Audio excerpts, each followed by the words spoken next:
À Londres, les drapeaux européens flottent toujours. Le Brexit répété une fois encore, les Britanniques ont jusqu'au 31 octobre pour se décider. Ça fait 3 ans qu'ils repoussent le problème, alors 1 an de plus, 1 an de moins, peu importe. Qu'ils soient pour le maintien dans l'Union ou pro-Brexit, les Britanniques semblent d'accord sur un point. Beaucoup sont déçus par leur gouvernement. Personne ne gère le Brexit. Il faudrait juste qu'ils s'y mettent et qu'ils en finissent une fois pour toutes.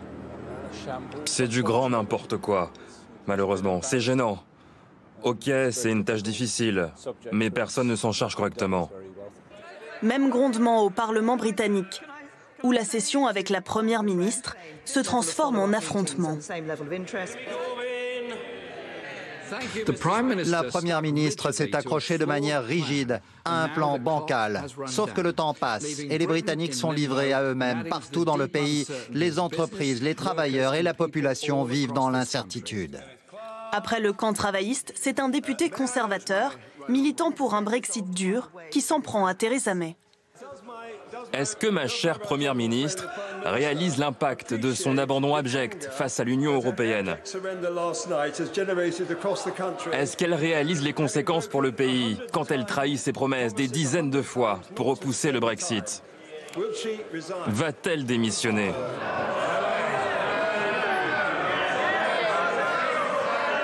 Je pense qu'il connaît la réponse à cette question.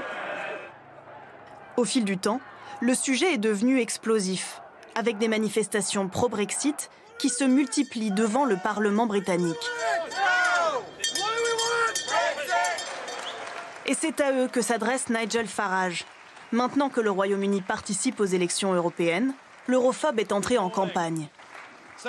Eh bien, on dirait qu'il y a du monde pour soutenir mon nouveau parti. Nos leaders sont heureux de continuer à glisser sur la pente du déclin. Aujourd'hui, je crois sincèrement que nous sommes des lions dirigés par des ânes. Et il continue à jouer sa partition populiste dans la cacophonie politique britannique.